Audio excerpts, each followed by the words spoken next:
Apabila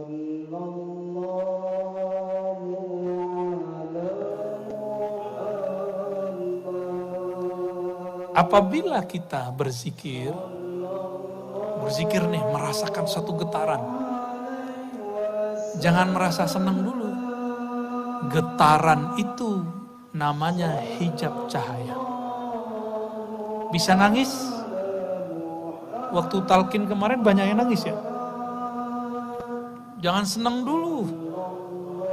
Nanti dalam tangis itu ada syaitan yang dulu bertahun-tahun bisa nangis. Dia sudah tahu pengalaman kita di dalam kolbu. Makanya zikir tadi ada zikir lisan, ada zikir kolbu, ada zikir nafas.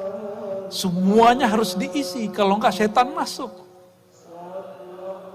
Apa kata syaitan? Waduh, kamu nih suci sekali hatinya. Zikir kok bisa nangis? Ya. Kolbumu sangat bening.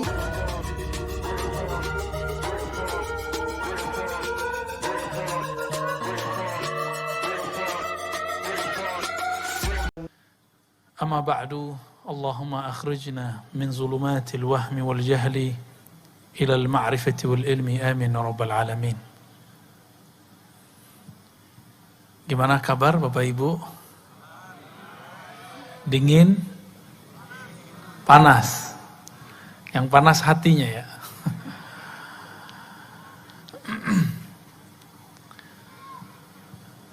Alhamdulillah, ini purnama di atas. Semoga hati kita juga terang seperti terangnya purnama. Amin. Walaupun terangnya purnama bukan karena dia terang sendiri, tapi ada pelita yang meneranginya.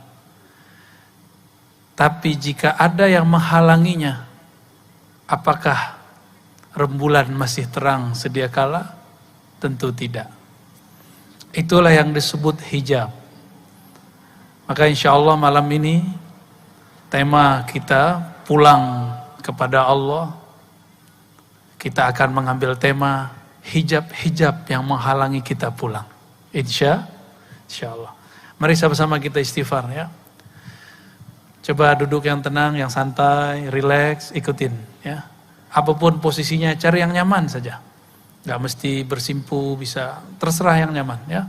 Mari kita baca syahadat.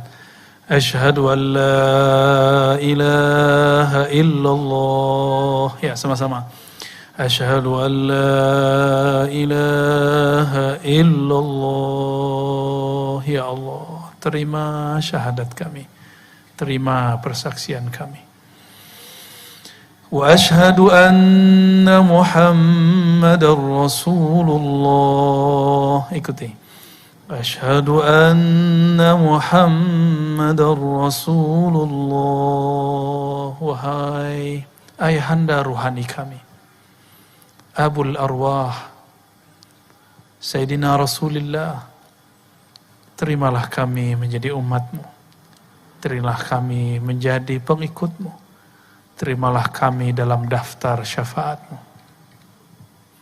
Kita baca Haikal Ma'arifnya. Ahad Dzatullah. Ayo sama-sama. Ahad Dzatullah. Ahmad Ruhullah.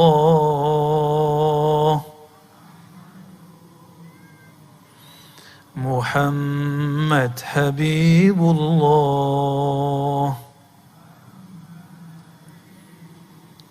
Al-Mahdi Khalifatullah. Waj'alna ya Rabbana min ahlillah.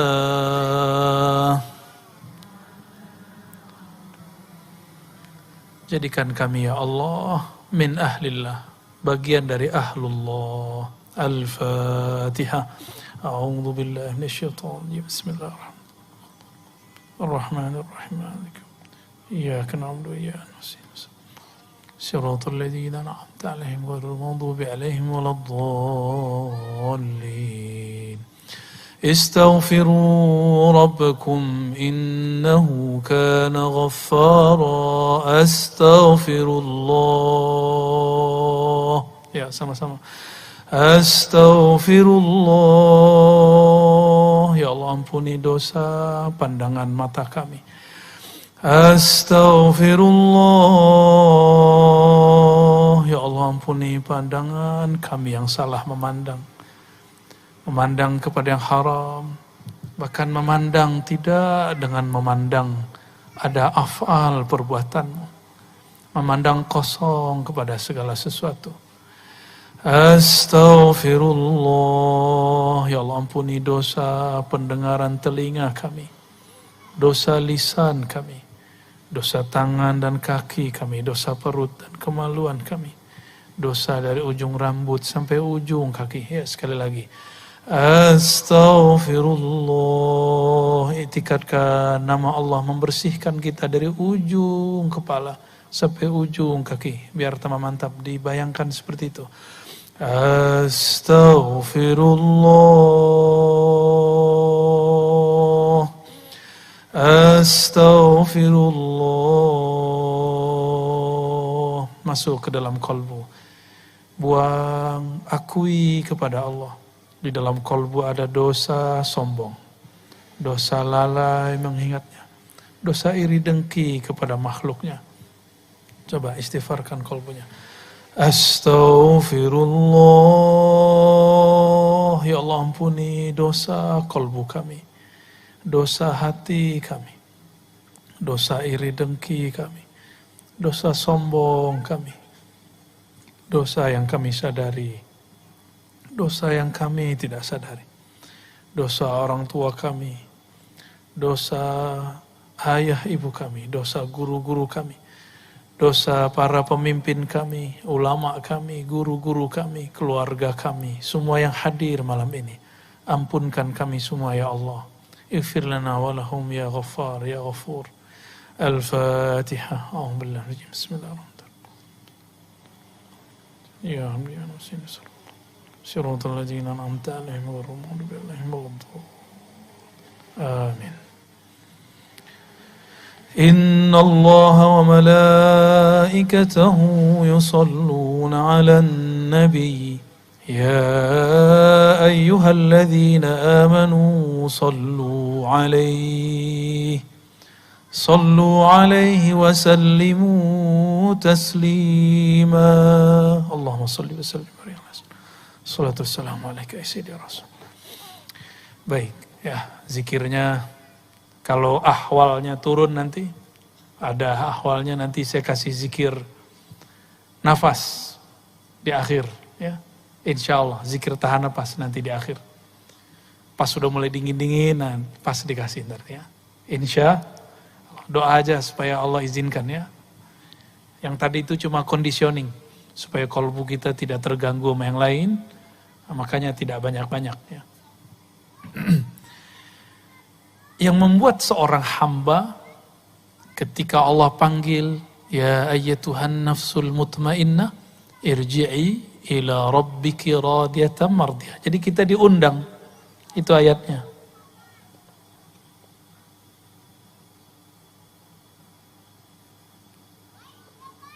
Ini belum aktif ya.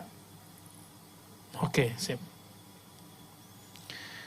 Ada ayatnya begini, Irji'i. Ini anggap saja bahasa Arabnya benar ya. Irji'i ila rabbiki. Irji'i itu artinya pulanglah. Jadi kita dipanggil oleh Allah, wahai jiwa yang sudah tenang, pulanglah. Judulnya kita apa nih? Jalan menuju pulang. Jadi udah pas judulnya nih paman ini. Dapat inspirasi dari mana nih? Dari ayat ini. Ini satu-satunya ayat yang menyuruh kita pulang. Kemana pulangnya? Ila rabbik. Ya.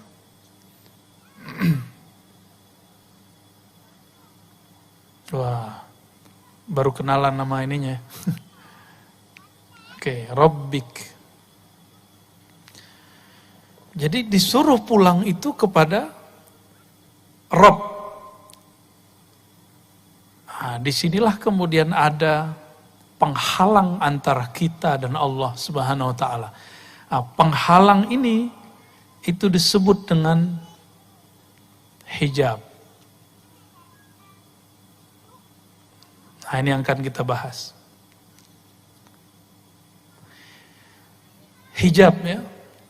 Yang paling sering menyebutkan hadis mengenai hijab itu Al-Imam Al-Arif Billah Al-Qutub fi zamanihi Abu Hamid Al-Ghazali.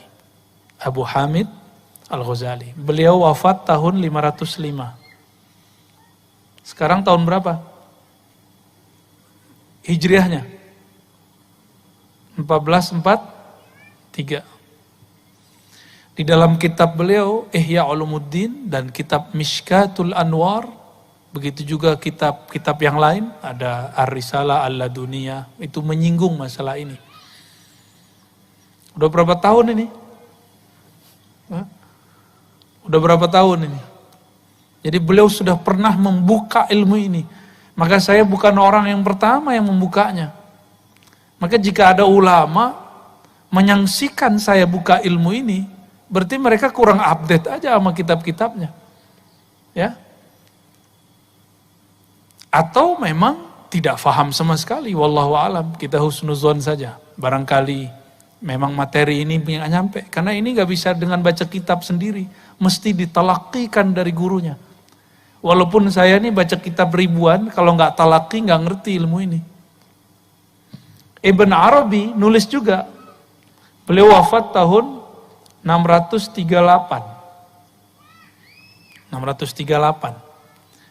Judul kitabnya bahasa Arabnya ini Al-Hujub, hijab.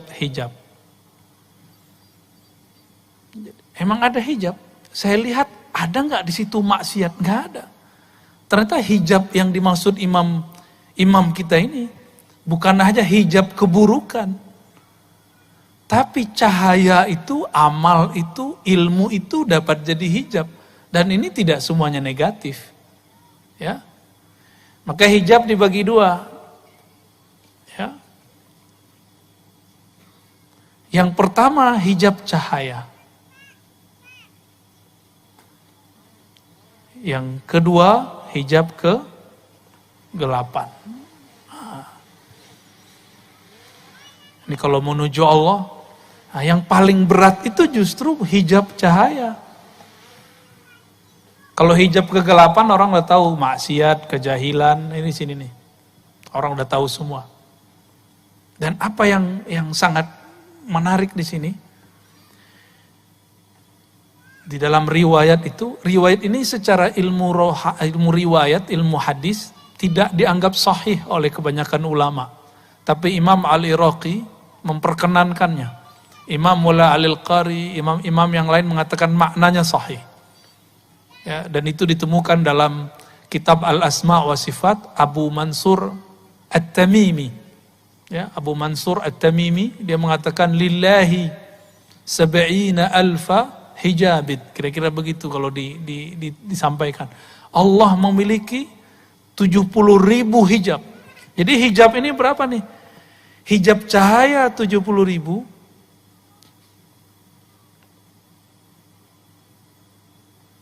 Ini 70.000 nih. Hijab kegelapan 70.000. Banyak apa dikit tuh? 70.000, Pak. Ini gimana cara ceritainnya? Ya. Dan di dalam 70.000 itu ada lagi hijab 70.000. Jadi satu hijab diurai jadi 70.000 lagi. Jadi 70.000 kali 70.000. Ini kita kalau mikirin gini jadi putus asa. Ya. Waduh. Ya. Kata pasukan arwah tadi, mana panglimanya tadi? Pak Bandi ya. Saya bilang, Pak Bandi, nama antum itu tahu nggak nama apa? Bandi itu bahasa Persia artinya cahaya. Ya, artinya apa? Cahaya, itu hijab itu. Ya. Beliau meriwayatkan bahwa dulu Abah Guru Kumpul bilang kalau Al-Qutub atau Al-Ghaus dia melewati 1.000.000 makomat. Saya tambahin dalam 1.000.000 ada 1.000.000. Dalam satu makom itu ada lagi makom, banyak.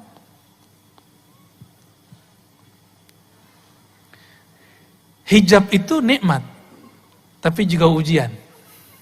Nah, ini kita urai, kok bisa ya hijab itu nikmat? Kita ambil dulu nih hijab cahaya sebelah sini. Itu hijab. Hijab gelap. Islamnya cahaya. Apalagi nih, pernah nyantri, berarti punya ilmu. Ilmu itu hijab. Hijab cahaya. Kapan dia menjadi hijab kegelapan? Kalau saya merasa berilmu. Nah, ini yang terjadi banyak pada ulama. Makanya ulama itu jika mereka sedang tergelincir, efeknya dahsyat. Karena kalau ulama tergelincir, dia bawa dalil. Dia akan menggunakan dalil untuk membenarkan kekeliruannya. Itu hijabnya sudah tambah lapis-lapis. Di dalam itu ada 70.000 kegelapan, kira-kira begitu. Jika dia tidak ada mursyid, murabbi, wali yang menyelamatkan dia nggak akan selamat. Inilah yang dialami oleh Imam Abu Hamid Al-Ghazali. Hijab ilmu. Orang di zaman itu nggak ada yang lebih alim dari beliau lah. Apa yang beliau pelajari, yang beliau katakan, yang menjelaskan itu jadi ilmu yang mustaqil, yang sangat pakar beliaunya. Tapi di situ Imam Ghazali merasa kesepian. Ngomongin Allah tapi tidak merasakan Allah. Ya. Bicarain Nabi Muhammad, tapi kok nggak bisa nangis, nggak bisa rindu. Istighfar, menjelaskan makna istighfar dahsyat, tapi membuat kolbu kita tersentuh dengan istighfar dia nggak bisa. Maka Imam Al-Ghazali kemudian mengalami kesepian yang luar biasa sehingga dia tidak bisa berbicara hampir sebulan. Dalam satu riwayat dikatakan bahwa 15 hari. Itu Imam Ghazali. Karena hijab tadi dia menyadari kok ada hijab dalam diriku. Nah, Imam Ghazali nggak selamat sampai ketemu seorang imam namanya Abu Ali Al-Farmadi atau Farmadi. Di Indonesia ada orang namanya Permadi ya. Tapi dia ini ya, bukan ahli tarekat ya. Sepertinya ahli kebatinan. Barangkali dulu ayahnya seorang yang pernah terinspirasi oleh tokoh ini. Abu Ali Al-Farmadi mengajarkan zikir khafi, baca nama Allah di dalam kolbu, masukkan ke dalam kolbu. Inilah yang saya talqinkan beberapa bulan yang lalu. Bulan apa tuh Paman? Masih ingat gak? 6 bulan ya. Zikir Abu Ali Al-Farmadi ini yang saya talqinkan. Dan itu gak pernah saya talqin secara terbuka kecuali di sekitar sini, Kirom ya. Bagian mana? Kiram apa namanya itu? Kiram Park. Ya. Gak tahu juga kok bisa di sini. Ya. Dulu kita sembunyiin ya. Saya menyembunyikan ijazah, izin dari guru saya itu udah lama sekali. Ya. Ya lumayan lama lah kita bersembunyi dengan penampilan ngajar hadis gitu, ngajar akidah, debat sama Wahabi gitu. Ya, padahal tuh enggak saya banget itu ya. Udah enggak seneng. Makanya sekarang sudahlah kita yang ini aja lah yang kita dalami. Ya. Abu Ali Al-Farmadi mengajarkan zikir Allah di kolbunya Imam Al-Ghazali. Atas dasar itulah Imam Ghazali kemudian nulis di kitab Ihya, di kitab Kimia Sa'ada, di banyak kitab bahwa menyebut nama Allah itu salah satu yang bisa membuka hijab. Tapi ingat, ketika dibuka hijabnya, nama Allah sendiri itu ada hijabnya. Gitu. Per huruf itu ada hijabnya, bayangkan. Nah ini ilmunya Abah Guru dulu nih, satu huruf itu diurai oleh beliau. Satu huruf itu ada hijabnya Pak. Alif itu ada hijabnya. Makanya aneh jika ada seorang ilmuwan atau kiai mengatakan huruf itu tidak ada makna sampai dia terangkai. Berarti dia nggak mengerti hakikatul huruf. Alif lam mim itu ada maknanya, maka jadi satu ayat. Alif lam ra ya. Apa lagi? Alif lam apa lagi? Alif lam mim sad, ada ha mim kaf ha ya ain sad. Itu ada maknanya semua. Sayyidina Ali kalau doanya pakai kaf, ha, ya, ain, sad. Apa yang diminta jadi.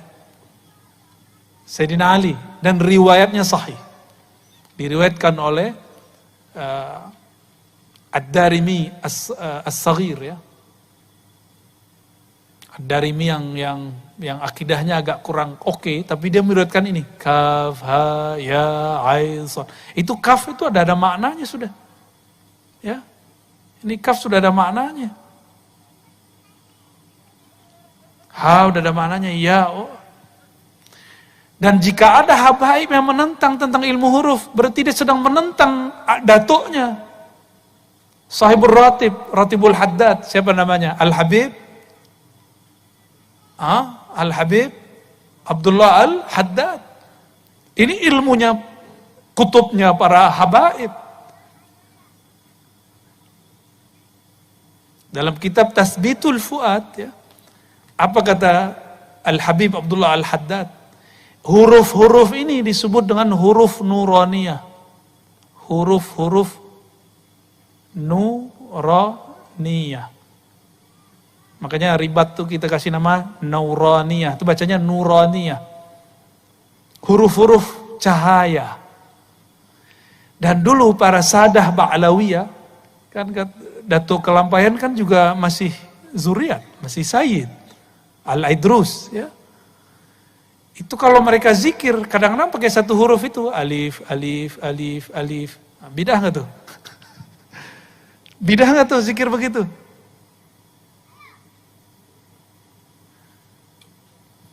Coba sebelum sampai ke sana. Zikir paling afdal apa? Hadisnya gimana? Afdalu zikri la ilaha. Zikir yang paling tinggi la ilaha illallah. Ya. La ilaha illallah. Nih, ini zikir paling afdal, benar. Coba, huruf di situ ada berapa? Coba dihitung. La, 1, 1, 2, 3, 4, 5, 6, 7, 8, 9, 10, 11, 12. Benar. Ini dalam satu mazhab. Enggak dihitung tasdidnya. Tanpa ada huruf alif, jadi enggak la ilaha illallah? Jadi enggak? Enggak jadi, coba buang satu huruf. Kita buang nih. Ya. Satu huruf la aja. Ini kita buang. Jadi enggak? Enggak jadi dia. Kita hapus ini, ya. Bacanya apa? A-ilah illallah. Jadi pertanyaan jadinya. Apakah ada Tuhan selain Allah? Atau alifnya kita panjangin. Lamnya kita panjangin, alifnya kita hapus. Jadi begini. La.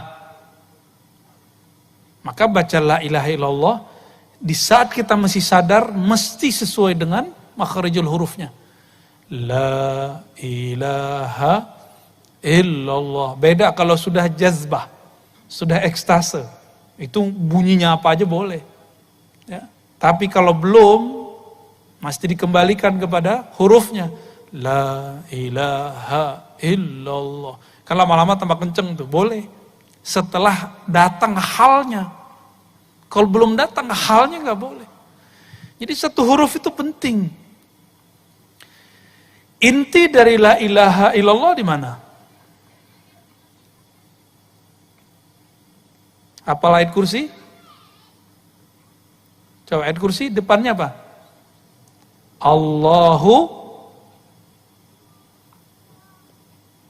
Allahu la ilaha illa. Nah, coba lihat. Ngantuk gak? Kalau ngantuk kita bubar deh. Coba lihat. Allahu la ilaha illahu. Kalau yang biasa kita zikirkan apa? La ilaha illallah. Kita biasa zikir begitu.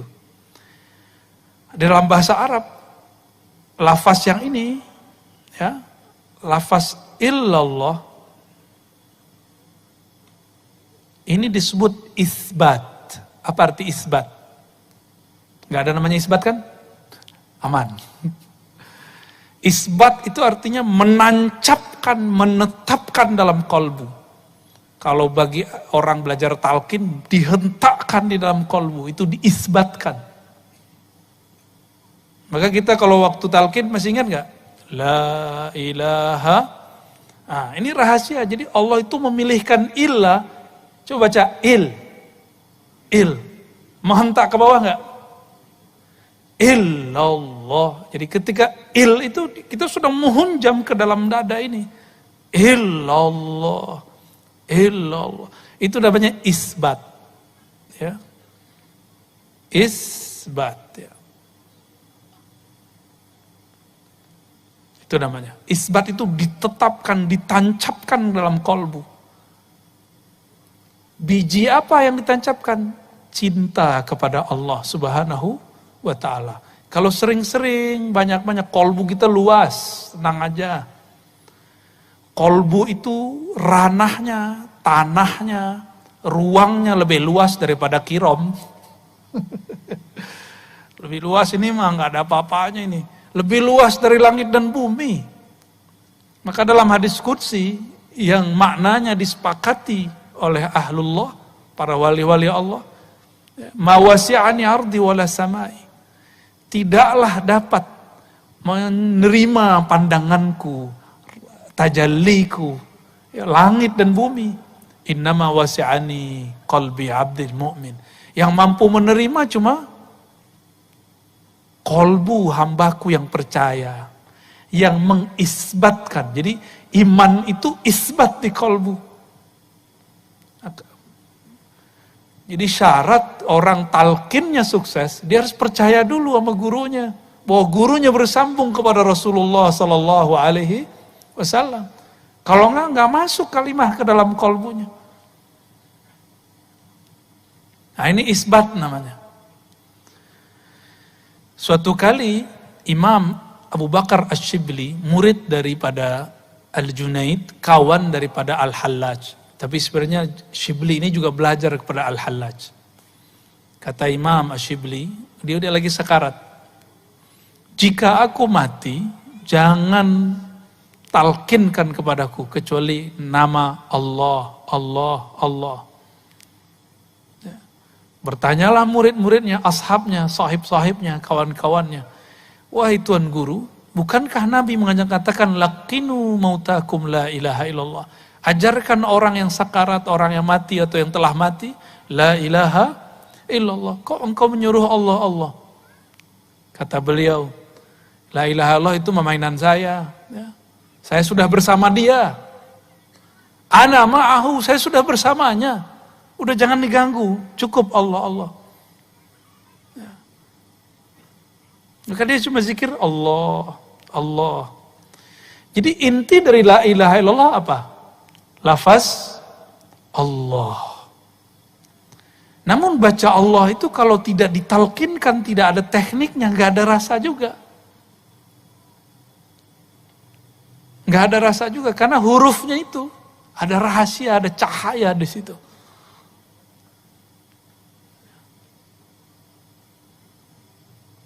Satu huruf itu ada rahasia di situ. Nah, nanti kita buka. Coba lihat. Allah. Di ayat kursi, Dan ayat kedua Ali Imran, Allahnya taruh depan. Allahu la ilaha illahu. Sekarangnya nama Allah diganti dengan huwa. Ya, ini kita benerin dikit deh. Hu. Hu itu, huwau dalam bahasa Arab itu cuma zaidah. Asalnya cuma begini. Atau begini aja. Silakan cari kalau yang pakar bahasa Arab silakan dicek apa fungsi waw di situ. Jadi asalnya cuma hu. Nah, hu itu kembali kepada lafaz Allah. Jadi dia balik lagi sini.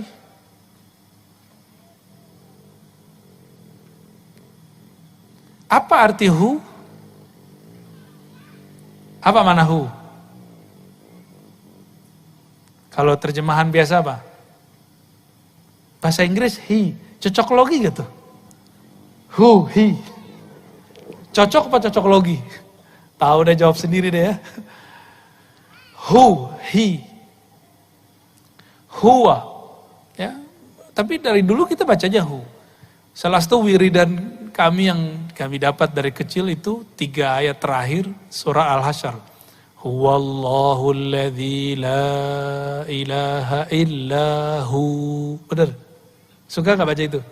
Itu orang kalau baca itu pagi dan sore, 70.000 malaikat membersamai dia. Malaikat apa? Malaikat khadamnya hu.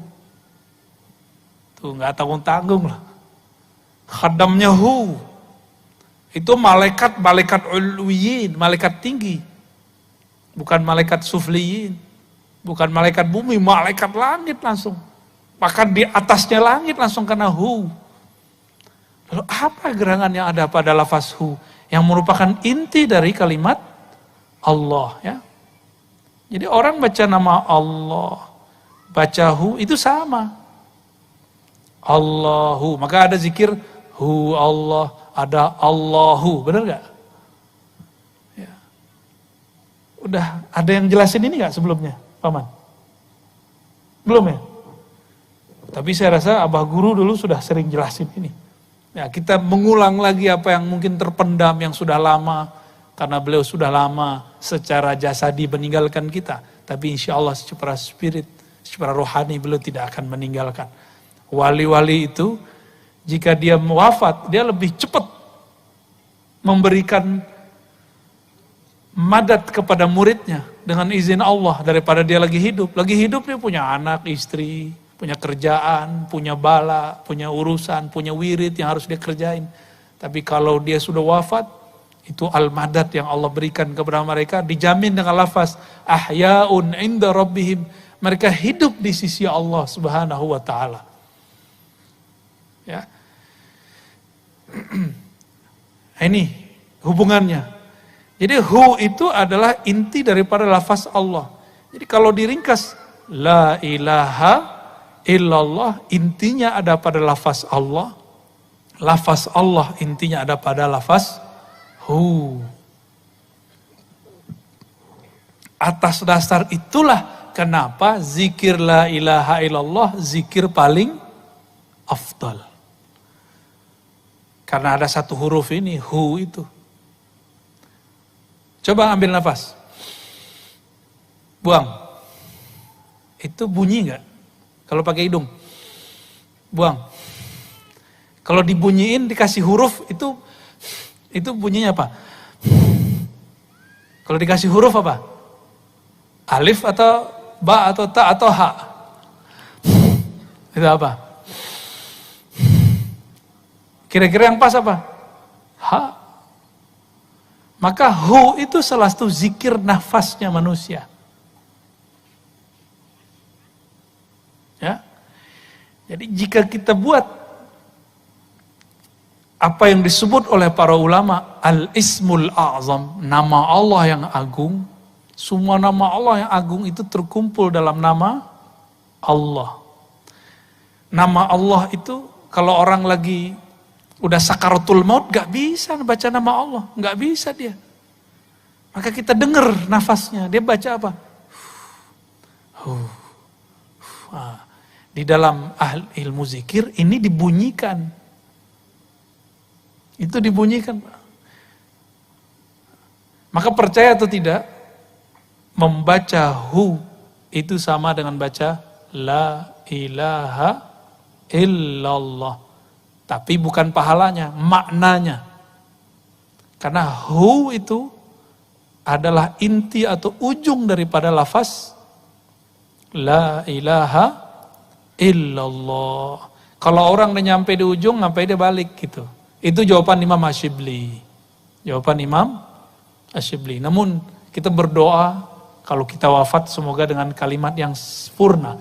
La ilaha illallah. Habis itu mau pakai Allahu bebas ya. Yang penting ada syariatnya dulu. Nah, maka kita bagilah. La ilaha illallah ini zikir lisan. Ya. Ini lisan. Allah itu qalbu. Hu itu zikir apa? Mau dikasih nama?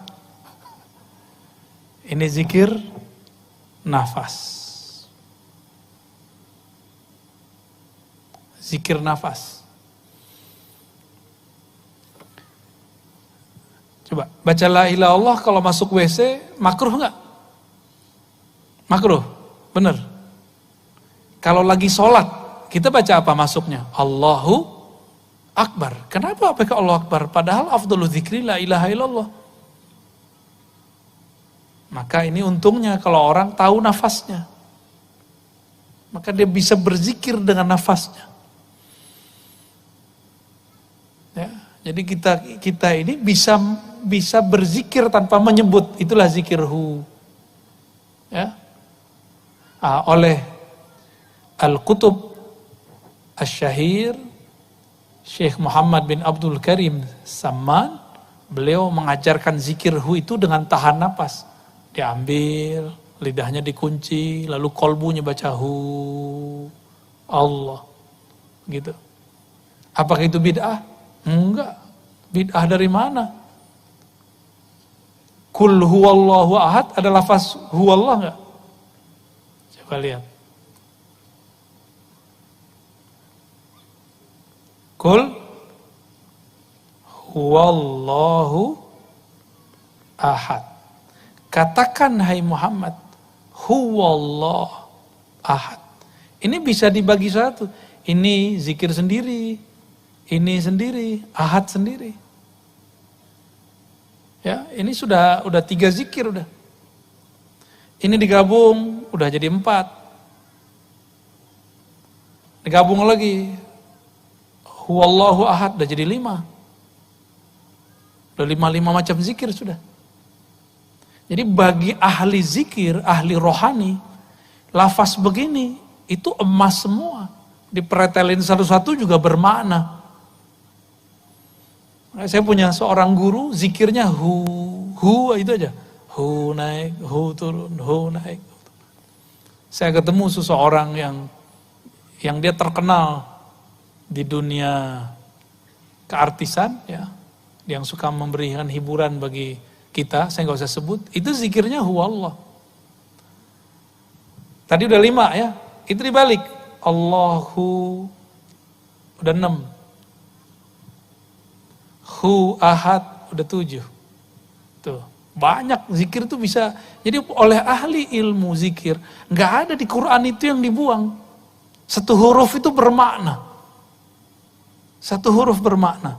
Dan satu huruf itu cahayanya, Masya Allah. Ya. Di antara huruf-huruf itu, yang paling tinggi adalah huruf-huruf yang disebut dalam huruf muqatta'ah. Alif lam mim, alif lam ra, itu paling tinggi itu. Oleh Al-Habib Abdullah Al-Haddad disebut dengan al-huruf an-nuraniyah. Huruf-huruf cahaya. Huruf-huruf cahaya. Dan disebutkan oleh beliau, dulu para sahabat Nabi, kalau mereka dagang, Abdurrahman bin Auf itu seorang kontraktor, juga seorang bisnis.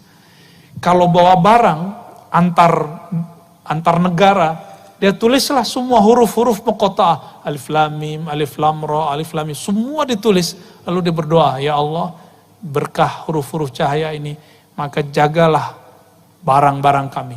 Dan itu gak ada barangnya yang terganggu, yang dirusak satupun.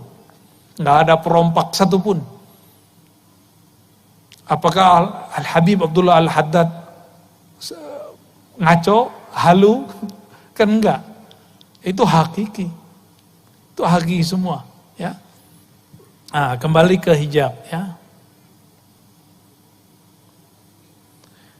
Apabila kita berzikir nih, merasakan satu getaran.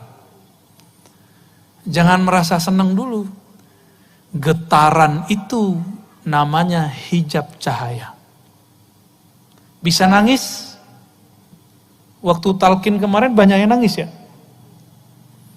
Jangan senang dulu. Nanti dalam tangis itu ada syaitan yang dulu bertahun-tahun bisa nangis. Dia sudah tahu pengalaman kita di dalam kolbu. Makanya zikir tadi ada zikir lisan, ada zikir kolbu, ada zikir nafas. Semuanya harus diisi, kalau enggak setan masuk. Apa kata setan? Waduh, kamu nih suci sekali hatinya. Zikir kok bisa nangis? Ya. Kolbumu sangat bening. Pernah ngerasa gitu enggak? Terus pura-pura ngambil ini, gini, nah, biar kedengaran sama orang, biar kedengaran sama orang samping. Wah, samping saya orangnya nangis nih, hatinya tersentuh nih. Hati-hati, itu cahaya, tapi dalam cahaya itu ada hijab. Apa yang terasa saat itu? Merasa diri suci, itu namanya ujub. Maka Imam Ibnu Mubarak, saya pernah membahas ini di luar, mengatakan ada satu riwayat, kata beliau, nangis itu ada 9 macam. Ada 9 macam tangisan.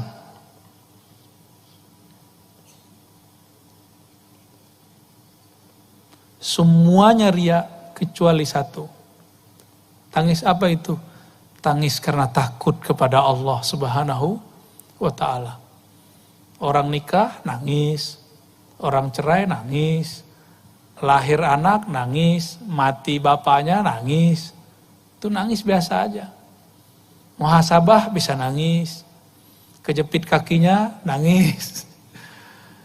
Apalagi putus cinta nangis, cintanya diterima nangis, banyak tangisan. Kata 9 itu bukan menunjukkan batasan, menunjukkan banyak. Tangisan itu banyak, tapi cuma satu tangis yang diterima Allah. Itu tangis karena takut kepada Allah. Nah, takut ini bisa didapat dengan menyebut namanya, mengenalnya. Nah, ada orang kayak kita-kita ini, mungkin yang hadir ini hatinya suci-suci lah ya, insya Allah ya, amin. Senang aja dibilang suci. Ya, ada orang dari kecil seakan-akan gak pernah maksiat. Zikir, tapi gak pernah bisa nangis. Maka disitulah perlu ada hijab yang kedua, kegelapan. Ini kan cahaya, taat dari kecil. Ilmu, nyantri, ikut majelis zikir. Ada orang gak bisa tersentuh. Dia sudah taat tapi dia bingung. Kok sholatku gak ada rasa ya? Kok zikir, ikut pengajian, tapi kok masih gelisah. Orang-orang seperti ini, ketika melihat pas zikir, pas talqin, dia lihat samping kok nangis, depannya nangis, kirinya nangis. Kok dia nggak nangis?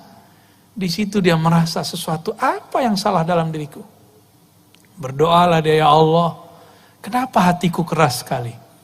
Besok Allah jawab doanya. Allah takdirkan dia diuji dengan hijab kegelapan.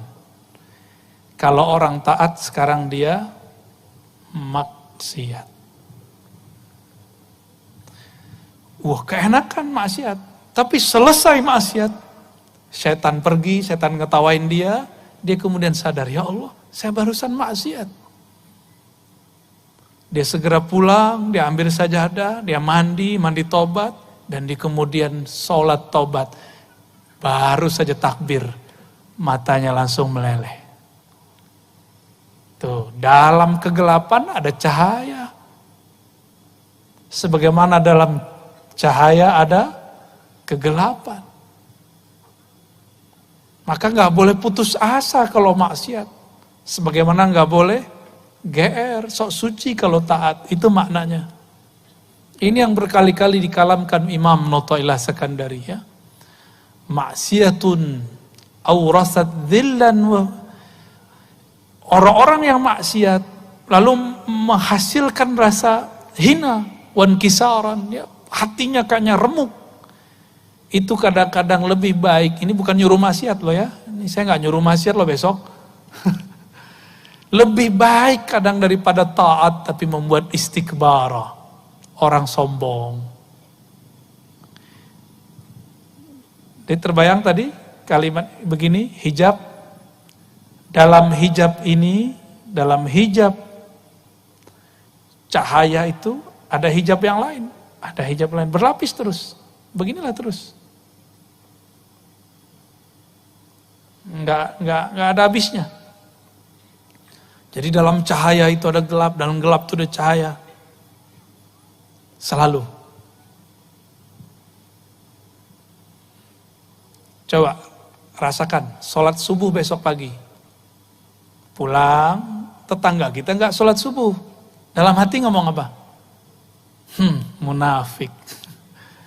Nabi ngomong, sholat yang paling berat itu bagi orang munafik, sholat isya dan subuh. Sepertinya dia munafik. Antum sholat, tapi sholat yang bercahaya itu, di dalamnya ternyata ada kegelapan. Maka hati-hati. Ya, karomah itu gelapnya lebih dahsyat daripada taat biasa. Maka saya sering dengar orang ngomong, gak ada orang lebih sakti daripada saya. Itu saya sering dengar orang begitu. Berarti dia tertipu sama karomahnya. Dia lupa karomah itu sendiri bahasa Arab.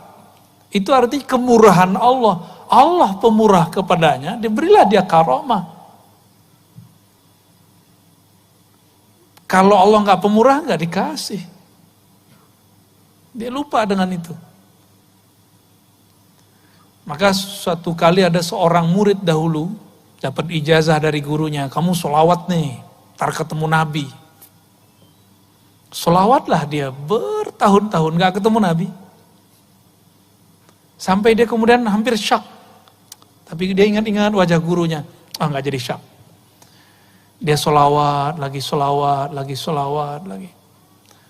Ribuan udah gak pakai hitungan dia. Ngitungnya cuma sampai 1000. Kalau udah 1000 dia gak ngitung. Ketika suatu hari Jumat, mau berangkat Jumatan, si murid ini mau sholat duha, tertidur. Mau wiridan, mau salawat seribuan, tertidur. Di dalam tidurnya dia bertemu Rasulullah Sallallahu Alaihi Wasallam. Bangun tidur, ini cerita pendeknya. Dia bingung, lah saya sholawat selama ini, kok Nabi gak ketemu-ketemu? Giliran tertidur kok Nabi ketemu? Gimana tuh Pak? Dibukalah kitab Al-Hikam, ketemu di kalam Hikam. Ya, kenapa Allah memberikan warid, itu namanya warid. Warid itu anugerah dari Allah.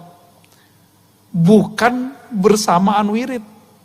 Supaya seorang murid tidak merasa dia mendapatkan warid karena wiridnya.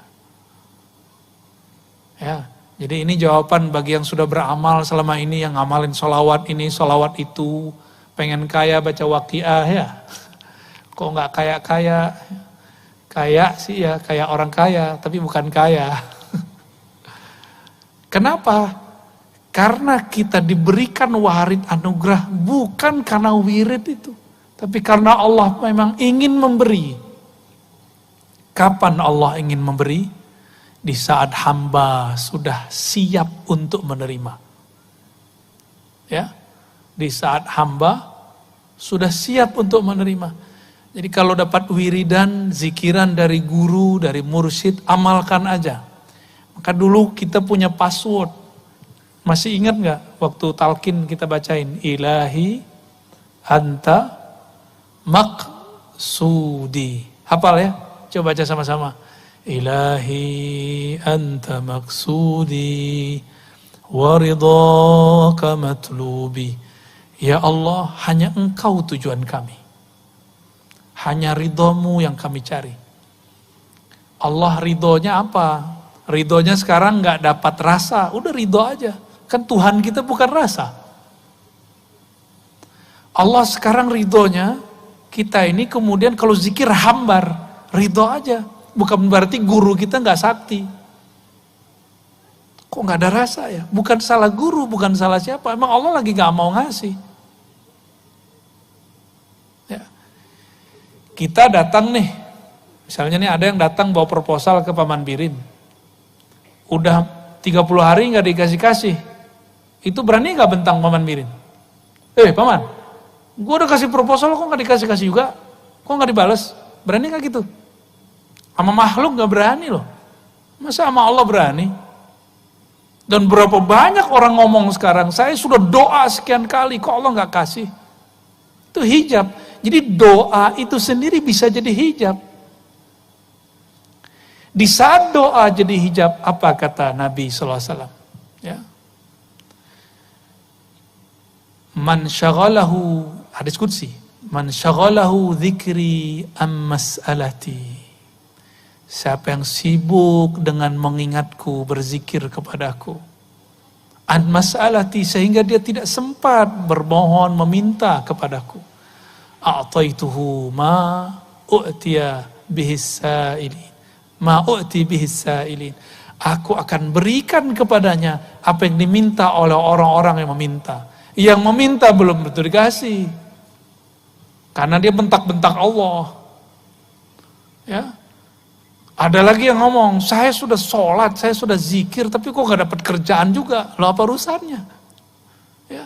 Dia sholat, zikir di atas sajadah. Kalau mau cari kerja, dia jalan di muka bumi Allah. Itu dua hal yang berbeda. Jangan disama-samain, apalagi yang lagi cari jodoh. Ya. Lagi nyari jodoh, duduk di atas sajadah gak cukup. Harus kemudian ngomong, bersilaturahim. Ya, para jombloan dan jomblowati. Selamat jomblo ya.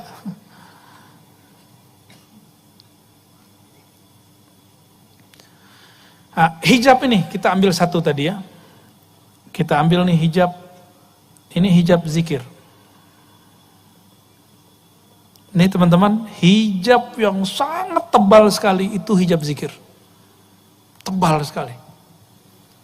Maka zikir itu banyak. Zikir itu sangat banyak. Tapi hijabnya hijab cahaya. Dulu waktu saya berkhalwat 40 hari, kami diuji oleh guru-guru kami, mursyid-mursyid kami. Jadi disuruh zikir malam hari, 12.000 kali sekian. Besok pagi, nah nanti dilihat ujiannya, besok pagi atau sore. Sore kita mau berbuka, nanti pada ngobrol. Waduh, hari ini saya ngantuk sekali. Kenapa? Malam tadi zikir 12.000 kali 7. Jadi hijab gak tuh? Dia zikir 12.000 kali 7, itu cahaya. Tapi dia sebut zikir itu jadi gelap, namanya ujub.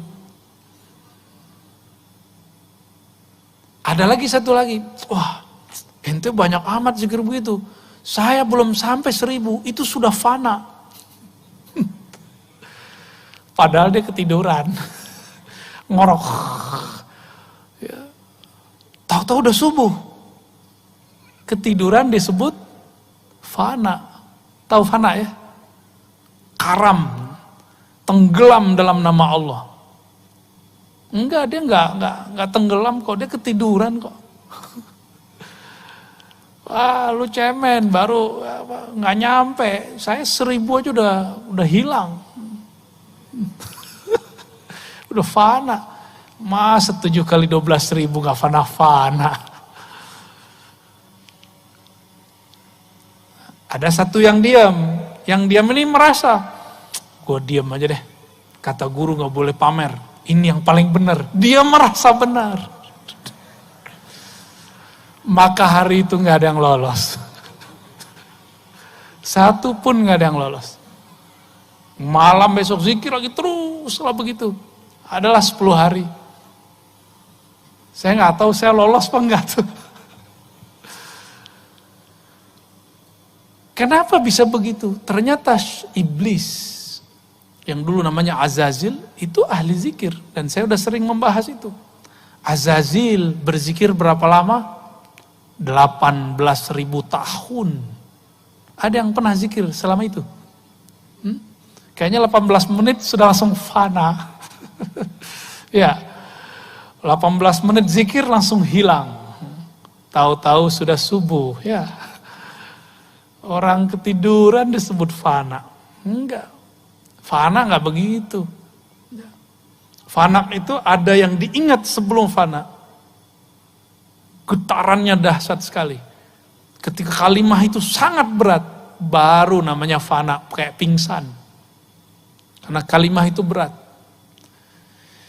Dulu Sayyidina Musa minta, nah ini kisah yang sudah sering saya bacakan, minta supaya dikhususkan kalimah, tapi Allah cuma kasih la ilaha illallah. Minta lagi, ya Allah khususkan dong. Apa kata Allah? Ya Musa, ini kalimah engkau timbang dengan langit dan bumi, lebih berat kalimah itu. Kolbu kita belum siap, masuk kalimah itu pingsan. Maka zikir itu jangan hanya dengan jantung, jangan hanya dengan otak, gak kuat. Itu yang membuat seseorang bisa hilang dalam zikir.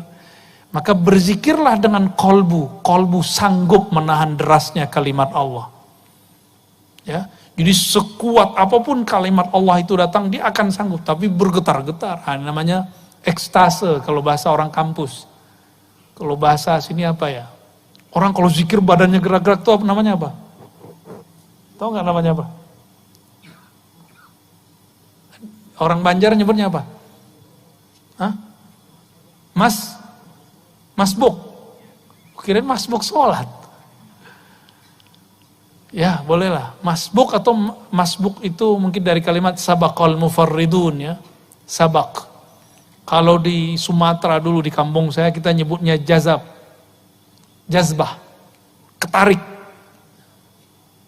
Ketarik oleh kalimat itu. Ya bayangkan nih kalimah masuk ke bumi, hancur bumi. Maka dalam kacamata ma'rifatullah, jika ada longsor di suatu tempat, itu berarti Allah bertitah di bukit itu atau di tanah itu, maka dia jadi longsor. Pasti ada asbabnya. Itulah makna lau anzalna hadzal qur'ana ala jabalin la ra'aitahu khashi'an mutasaddi'a. Ya, kalau diturunkan Quran ke gunung, hancur lebur dah. Ya. Jadi di kolbu kita ada nama Allah satu saja.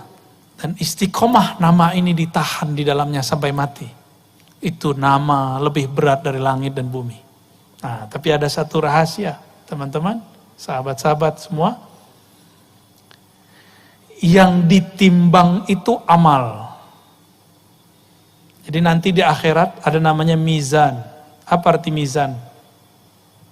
Timbangan amal ya, anggaplah ini timbangannya. Ini timbangan hanya menimbang amal. Kalau enggak amal dia enggak timbang. Maka apa saja amal kita ditimbang.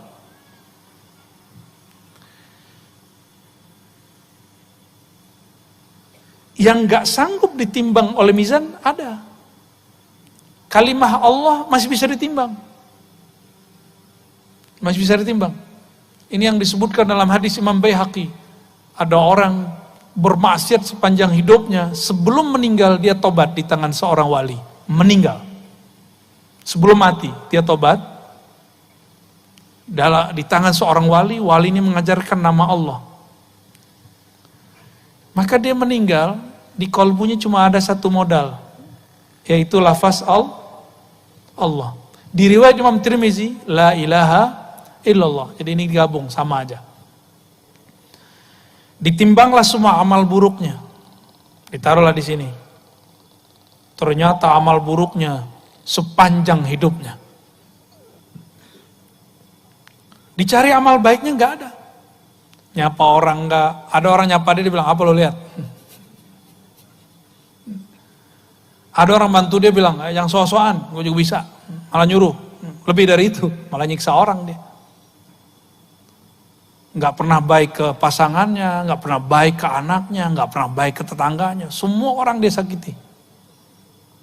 Tapi di hatinya gelisah, dia mengatakan, ini nggak benar cara hidup begini. Maka dia datang kepada seorang wali. Ya. Wali ini mengajarkan nama Allah Subhanahu wa Ta'ala. Ketika sudah ditimbang, kira-kira kalau amal baiknya nih, ini kan baik nih, nggak ada isinya. Yang berat yang mana? Yang buruk. Ketika amal buruknya berat, malaikat azab sudah siap mengikat dia dengan ikatan dari api neraka. Ya, udah siap nih. Tahu-tahu Allah berfirman, wahai para malaikatku, tunggu. Buka dulu kolbunya, buka dulu dadanya, siapa tahu ada sesuatu di dalam dirinya. Dibukalah dadanya, ternyata jantungnya menyebut nama Allah. Itu yang dia pegang sampai sebelum mati. Kata Allah, ambil itu. Ambil itu jantung, pindahin ke timbangan. Lebih berat mana? Lebih berat nama Allah. Maka yang sudah ditalkin berapa bulan yang lalu, tolong dia amalkan itu. Walaupun 40 kali ba'da sholat. Ya, habis sholat, diam sebentar, istighfar, baca Fatihah, tawasul yang kita mau, Nabi, Abah Guru Sekumpul, Syekh Saman, atau siapapun ya, yang jadi guru kita. Lalu kemudian kita zikir sebentar. Allah, Allah, 40 kali aja. Kalau lagi sibuk 7 kali. Tapi pelan-pelan, kita nggak cari angka di akhir zaman ini. Di akhir zaman ini yang kita cari adalah kualitas.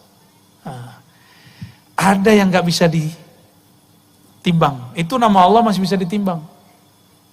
Apa yang nggak bisa ditimbang? Ilmu mengenai Allah. Makanya di dalam Al-Quran kita sering baca habis maghrib. Syahidallahu annahu la ilaha illahu wa wal malaikatu wa ulul ilm.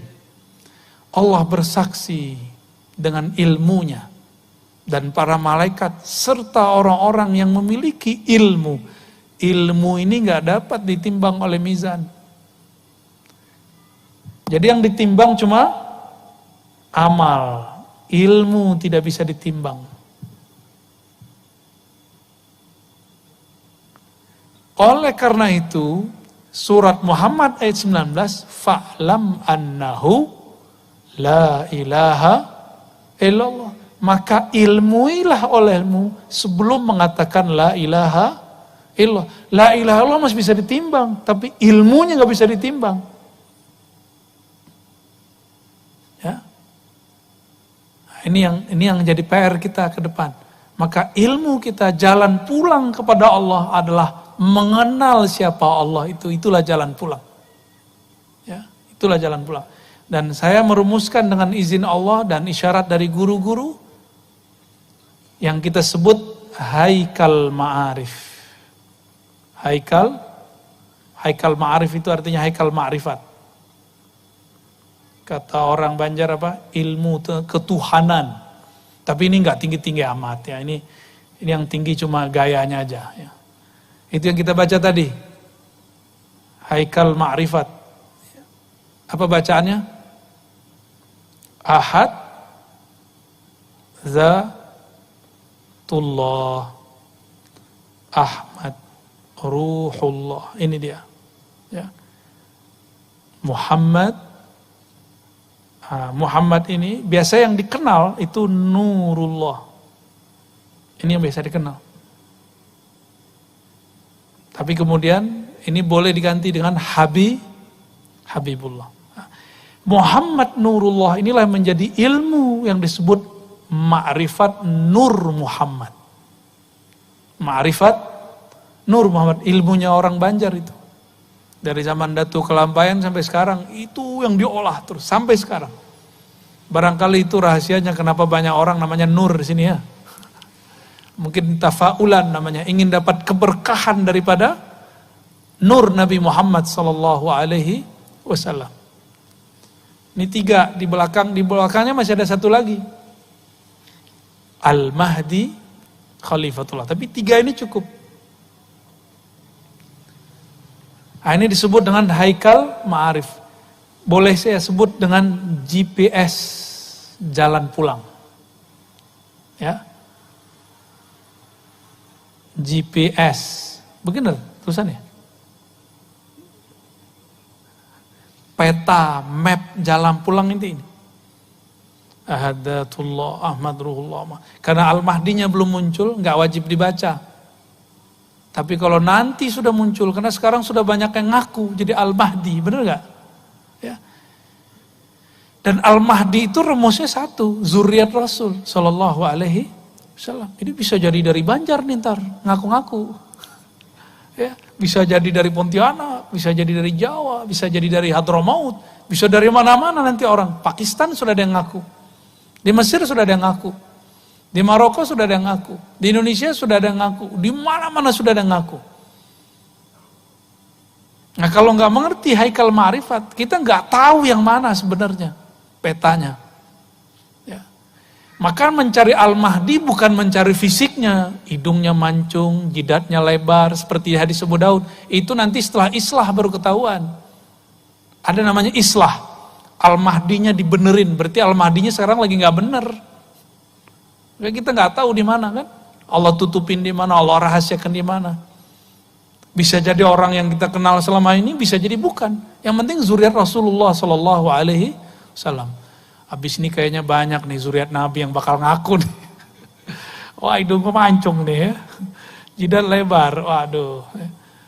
Tapi yang saya tahu para habaib itu takut. Ngaku Habib aja takut. Saya nggak pantas jadi Habib, malah gitu ngomongnya. Ini Habib yang asli, ngaku nggak pantas jadi Habib. Gimana ngaku jadi pantas jadi Al-Mahdi? Ya. Nah ini uraian ini teman-teman, sahabat-sahabat semua yang hadir ya. Malam ini jam 8 nih, udah jam 12, masih kuat? Serius? Beneran? Kalau ya kita buka pintu pertama hijabnya. Habis ini ada pintu pertamanya. Ini baru Haikal Ma'arifnya. Pintu pertama hijabnya, ini aja ya, oleh-oleh sebelum selesainya ya. Oleh-oleh itu sudah kita praktekkan waktu kita talqin.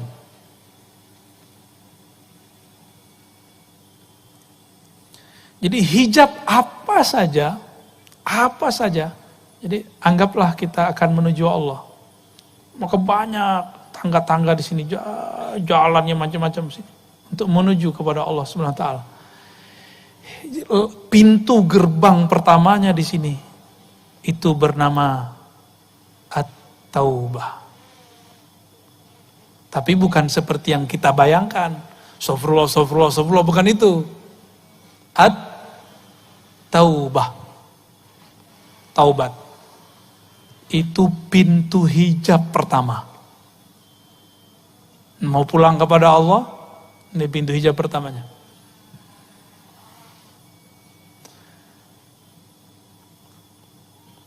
Taubat. Apa arti taubat? Selama ini kan orang bilang, kalau sudah tobat nggak boleh maksiat. Maksiat itu nggak boleh sebelum dan sesudah tobat.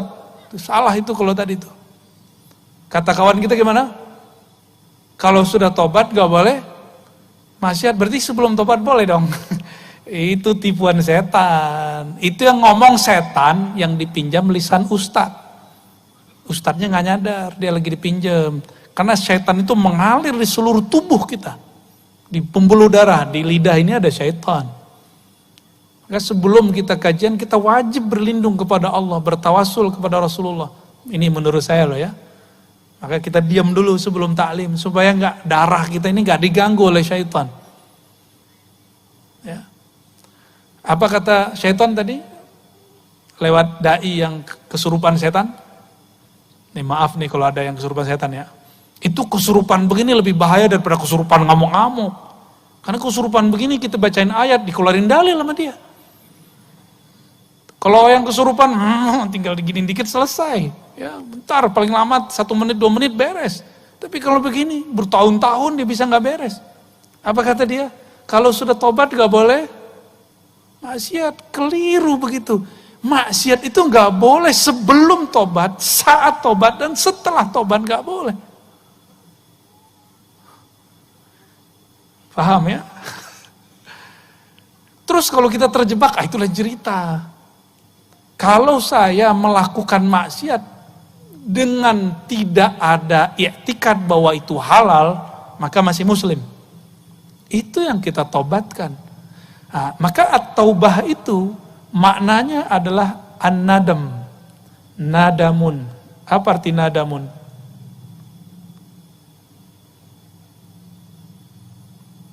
Menyesal. Jadi menyesali sebelum nyawa berpisah dengan badan. Itu yang disebut nadam. Maka aslut taubah an-nadamu. Mengaku kepada Allah bahwa kita sudah salah jalan. Nah, ini yang paling penting. Nadam itu menyesal. Besok terjadi lagi, itu urusan besok. Kan kita nggak tahu masa depan kita. Ada yang tahu besok taat atau maksiat? Ada nggak? Itu kan bagian dari ilmu gaib. Jangan kemudian berbicara yang gaib. Kita nggak tahu kalau Allah nggak kasih tahu. Mungkin nggak besok orang yang tobat malam ini maksiat lagi? Mungkin nggak? Ini kata kuncinya mungkin. Sebagaimana dia mungkin tetap taat. Benar nggak? Kemungkinannya sama. Maka Allah berikan di dalam diri orang ini namanya kasab. Usaha untuk memilih. Ini yang kita pertanggungjawabkan nanti. Nah, tobat itu ada tingkatan-tingkatannya. Ada tingkatan tobat ya. Tobat sambal. Bukan, nggak masuk. Itu tobatnya Banjar tuh. Ya. Tobat pertama, apa tobat pertama? Kita kalau bayangin tobat, pasti dari dosa yang zahir, benar ya? Dari mabuk, zina, korupsi, mata jelalatan, ya enggak? Cuma gitu doang. Emang gitu doang? Terus Nabi kenapa masih tobat? 100 kali, 70 kali. Apa Nabi jelalatan matanya? Apa Nabi korupsi? Kan enggak. Terus Nabi tobat dari apa? Berarti ada yang ditaubatkan Rasulullah, bukan dosa yang zahir. Nah, maka tobat yang pertama kita boleh sebut taubatul awam atau tobat zahir. Ini awam. Tobatnya dari dosa yang zahir. Orang awam mengira kalau sudah tobat di bab ini sudah selesai, sudah suci. Maka jangan heran banyak orang awam ini sok suci. Banyak orang awam berani bentak kiai. Nanti di akhir zaman, ini sudah mulai-mulai. Orang awam bentak kiai. Antum akan lihat, gak lama lagi. Guru-guru kita, mu'alim kita, kiai kita, habaib kita nanti dibentak oleh mereka. Cuma karena beda politik, beda torikot, beda mazhab, beda faham, nanti dibentak. Bentaknya gak tanggung-tanggung, pakai takbir. Soleh bener kan? Allahu Akbar. Lah, yang ditakbirin kiai ahli wirid. Ya.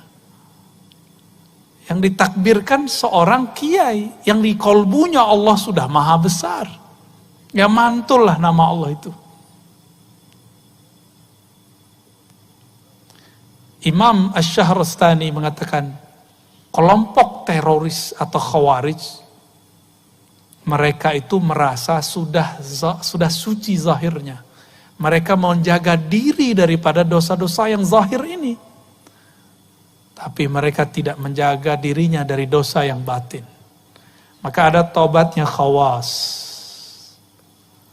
Taubatnya khawas dari dosa yang batin.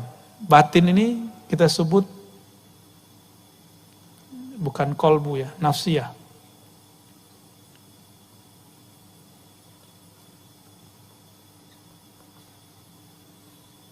Nafsiyah ini saya sudah sering jelaskan, masih ingat gak? Karakter diri. Ada diri yang cenderung kepada kebinatangan ternak, maka sifat nafsiyah yang muncul serakah. Bahasa kitanya tamak, bener? Ya. Itu bahasa kita apa bahasa Arab tuh? Tamak. Tomak ya. Apalagi? Syahwat.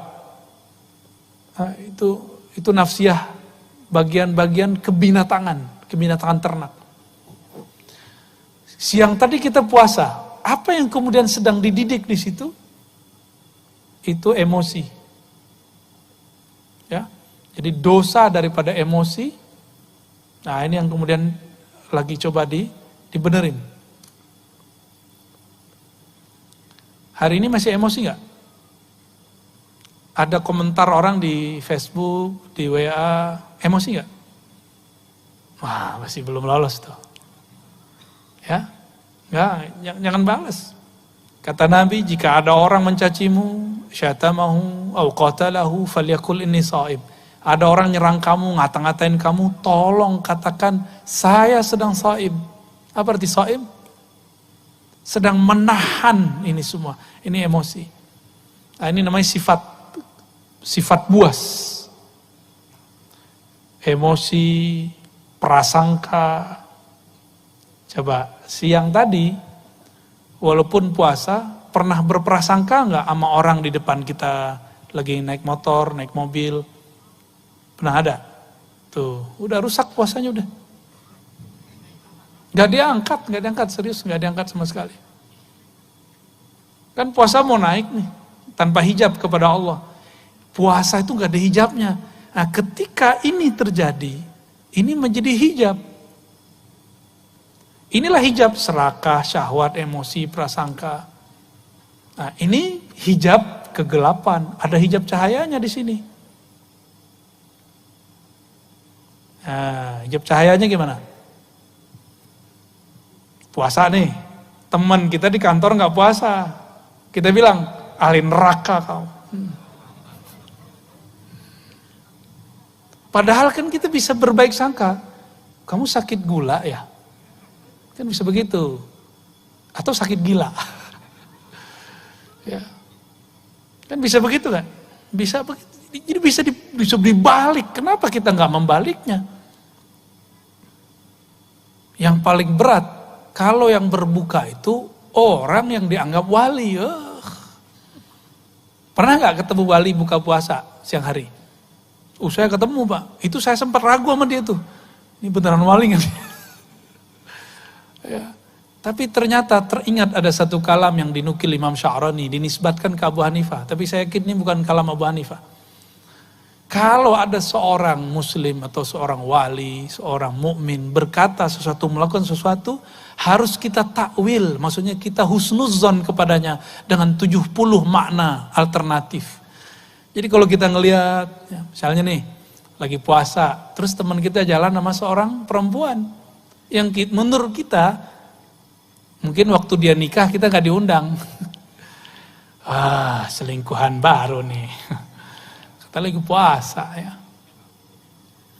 Itu dulu, sekarang prasangka itu yang paling gawat adanya di dunia sosial, media, sosmed. Nah, ada orang-orang atas nama amar ma'ruf nahi mungkar, lalu membicarakan orang lain dan dia mengatakan, ini bagian dari amar ma'ruf nahi mungkar. Dia nggak sadar, dia sedang mengotori jiwanya dengan nyebut-nyebut kesalahan orang. Belum tentu orang itu salah. Ini mesti diingatkan, umat harus diingatkan. Ada yang begitu nggak? Namanya tahdzir, mewarning. Udah jadi panitia kebenaran dia. Ya. Jadi yang dia tahzir berarti sesat. Kalau dia enggak, ya, lupa sama diri sendiri. Ya.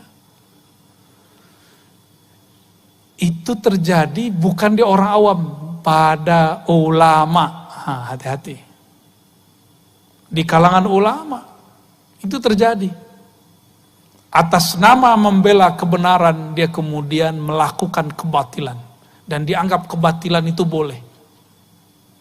Dianggap kebatilan yang dia katakan itu, ya, itu sebagai nasihat. Itu cahaya, ingin amar ma'ruf nahi mungkar, cahaya enggak?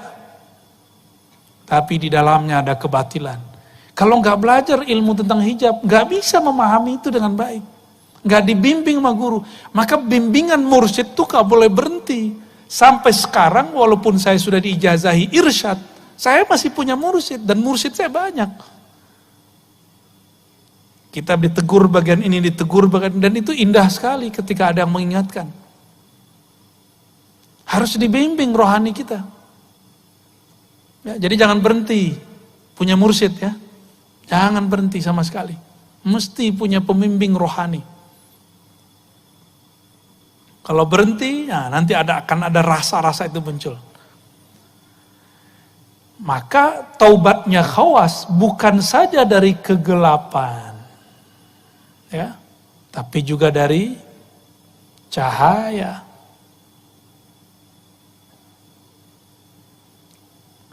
Lalu ada khawasul khawas. Inilah taubatnya Rasulullah. Inilah taubatnya para wali-wali Allah. Khawasul khawas. Taubat dari apa mereka? Di sini udah nggak ada nafsiyah, ya, sudah tidak ada nafsiyah, ya. Ini udah nggak ada nih. Di bagian khawas ini sudah tidak ada kecenderungan kepada nafsu, udah nggak ada. Bukan berarti mereka tidak ada nafsu, enggak. Nafsunya itu sudah tunduk. Di sana cuma ada qalbu ruh. Jadi para khawasul khawas ini qalbu ruh. Dua itu aja, dan sudah nggak ada di situ sisi-sisi kebinatangannya, sudah nggak ada. Tapi dari qalbu ke ruh, wah ini ada fuad, ya.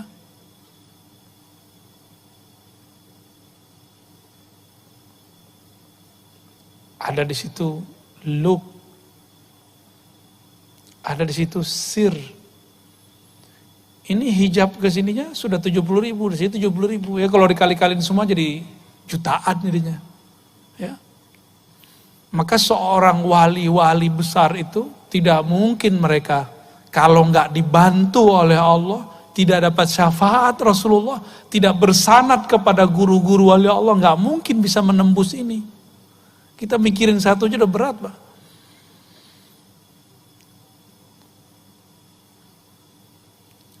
Ulama kita mengatakan la yalidu minal wali illa wali. Maka jika ada seorang wali, kalau dia punya murid, pasti muridnya jadi wali. Pasti jadi wali. Gurunya wali setan, muridnya jadi wali setan. Berarti jangan senang dulu tadi ya. Wali apa dulu nih? Gurunya waliullah, muridnya waliullah. Kalau perkataannya Imam Sya'rani lebih dahsyat. La yalidu minal kalb ilal kalb. Gak lahir dari anjing kecuali anjing, gak lahir dari ayam kecuali ayam, gak lahir dari ular kecuali ular, gak lahir dari seorang wali kecuali wali. Itu kata-kata kasar dari beliau ketika beliau sudah gregetan dengan orang-orang yang sok-sok wali.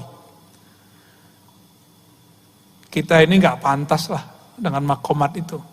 Kecuali Allah kasih dan Rasulullah beri syafaat. Semoga Allah kasih dan Rasulullah diizinkan beri syafaat untuk kita semua. Ya. Ini aminnya kayaknya amin udah mau selesai ini ya. Iya. Gimana? Udah? Cukup? Gimana Pak? Udah ngantuk belum? Ini tambah panas ini kalau diterusin. Hah? Sahur. Dalam hati jerit. Jangan jerit-jerit lah dalam hati ya.